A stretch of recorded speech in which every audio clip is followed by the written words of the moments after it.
In 1396, a Chinese emperor ordered 5,000 women skinned alive. Their skins were stuffed with straw and nailed to walls across the kingdom as a warning. That emperor slept just fine that night. Let's start with number 10, keel hauling. Imagine you are a sailor in the 1600s. You steal something on board, or maybe you just talk back to the wrong officer, and the captain decides you need to learn a lesson. They strip your clothes off and tie a rope around your body. That rope loops underneath the entire ship, from one side to the other. Then, they throw you overboard. You hit the freezing water and immediately get dragged underneath the hull. And the bottom of that ship is covered in razor-sharp barnacles, thousands of them, caked on like broken glass. As the crew pulls the rope, your body scrapes across every single one. The barnacles rip your skin apart. Your back, your chest, your face, everything gets shredded. And you cannot even scream because you are underwater, holding your breath, praying you do not drown before they pull you up on the other side. The Dutch Navy made keel hauling an official punishment and used it from 1560 all the way to 1853. In 1652, a sailor named Jan Blank was keel hauled, whipped 150 times, and then enslaved for 2 years. His crime? He had deserted his ship for 9 days. And if the captain pulled you up and decided your injuries were not bad enough, they sent you back down again. Some men were keel-hauled 3 or 4 times in a row. The ones who survived carried scars so deep they never fully healed. Their backs looked like raw meat for months afterward. In 1673, a Dutch commander named Cornelis Evertsen ordered the most graphic keel hauling on record to punish 2 sailors who had committed murder. The event was treated like a public show. The entire crew gathered to watch, and the bodies were left hanging from the yard arm afterward, as a reminder to everyone on board. Sharks were another danger.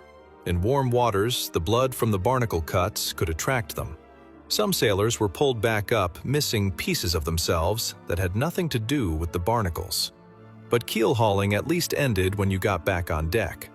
The next punishment on this list could last for days. Here comes number 9, bamboo torture. Bamboo can grow up to 3 feet in a single day. That is fast enough to watch it move. And someone in Asia looked at that growth rate and thought of the worst possible way to use it. The victim was stripped and tied down directly above a patch of freshly cut bamboo shoots. The tips of young bamboo are sharp, almost like wooden spears, and they grow straight up with surprising force. Over the next 2 or 3 days, those bamboo shoots slowly pushed their way into the victim's body, through the skin, through the muscle, and eventually through the organs. The victim could feel the bamboo pressing harder and harder, knowing there was absolutely nothing they could do to stop it. During World War II, stories spread that Japanese soldiers used bamboo torture against Allied prisoners of war. For decades, people debated whether bamboo could actually do what the survivors described. Then, in 2008, the television show Mythbusters tested it. They placed a block of ballistic gelatin, which has similar strength to human flesh, above growing bamboo shoots. In less than 3 days, the bamboo had pushed completely through it. Nobody had to lift a finger. The plant did all the work. And the victim had to lie there and feel every inch of it. But at least bamboo torture was somewhat rare. The next punishment was practiced openly for centuries. Next one is number 8, sawing. This one is exactly what it sounds like, and it is worse than you are imagining right now. The victim was hung upside down, usually from a wooden frame or between 2 posts. Their legs were spread apart. And then 2 executioners placed a large saw between the victim's legs and started cutting downward. The reason they hung you upside down was simple and sickening. With your head below your body, blood rushed to your brain. That kept you conscious for far longer than you would be if you were standing up. Victims reportedly stayed alive and aware all the way until the saw reached their abdomen. Sawing was documented across medieval Europe and parts of Asia. During the Spanish Inquisition, it was used against people accused of heresy. In China, historical records describe sawing as being on the same level of cruelty as Ling Qi. The Emperor of Wu, during the Three Kingdoms period, reportedly had a government official sawed in half after the official executed a thief who had been stealing on behalf of the emperor's favorite concubine. The official was just doing his job. It did not matter. And here is what makes sawing so disturbing beyond the obvious. It required no special equipment. Just a saw, some rope, and something to hang you from. Any village, any army, any person with a grudge could carry it out. The next entry, though, required a very specific and very creative piece of equipment. Let's move to number 7, the Judas cradle. Medieval Europe had a talent for building devices specifically designed to cause the maximum amount of pain possible. The Judas cradle might be the worst of all of them. It was a tall stool with a sharp, pyramid-shaped point on the seat. The victim was stripped naked, lifted into the air with ropes and pulleys, and then slowly lowered onto the point. The tip pressed into the body with the full weight of the victim pushing down on it. The ropes controlled how fast or slow the descent was. Sometimes weights were tied to the victim's feet to increase the pressure. If the torturer wanted information, they would raise the victim off the point, let them recover just enough to be able to speak, ask their question, and if they did not like the answer, lower them back down again. This could go on for hours, sometimes days. Infection was almost guaranteed. Even if the victim survived the torture itself, the wounds almost always became infected, and many died within a week from the contamination alone. There was no way to keep the device clean between uses, and the torturers did not care to try. The Judas cradle was used during the Spanish Inquisition and across parts of medieval Italy and Germany. And unlike some punishments that were meant to kill, this one was specifically designed to keep you alive and talking.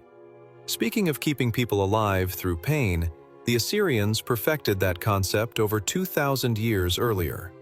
Let's talk about number 6, flaying alive. Flaying means removing the skin from a living person. And the Assyrian Empire, which ruled much of the Middle East starting around 900 BCE, turned it into a regular practice.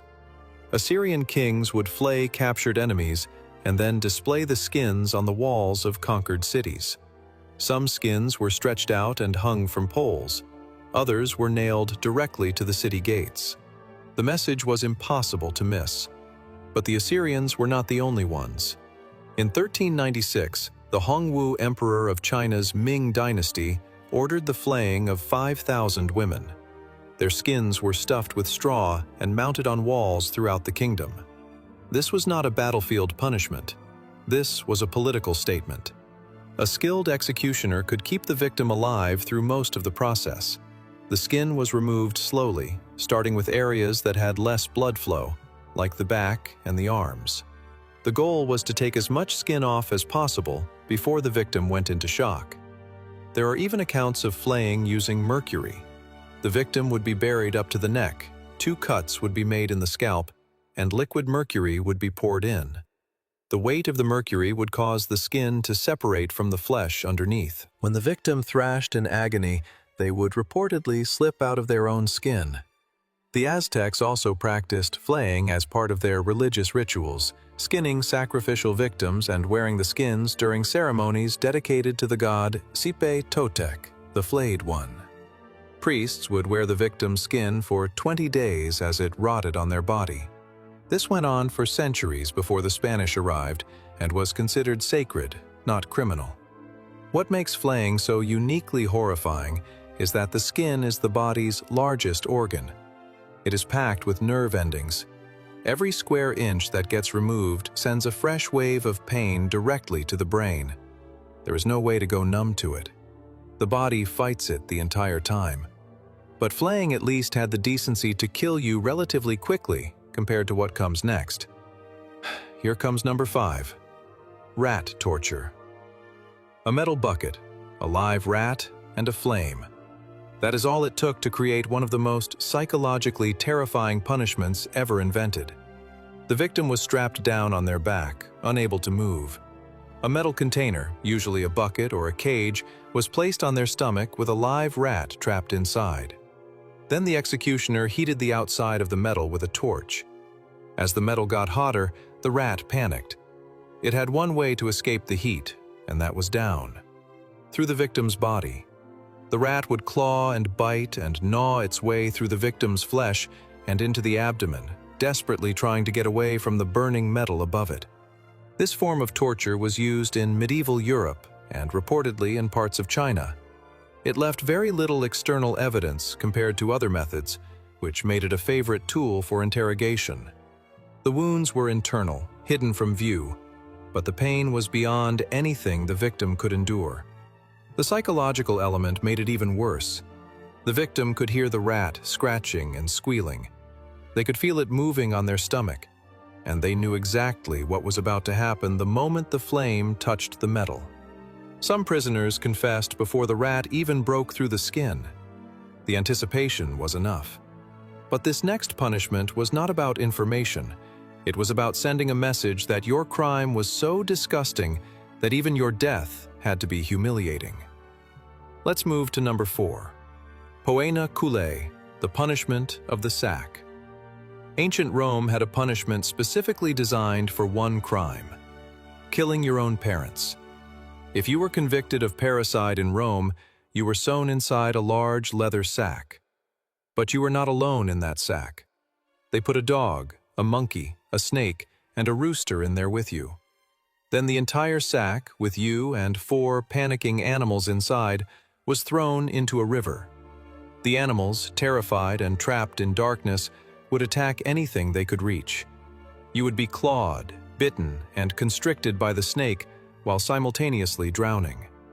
If the animals did not kill you, the water did.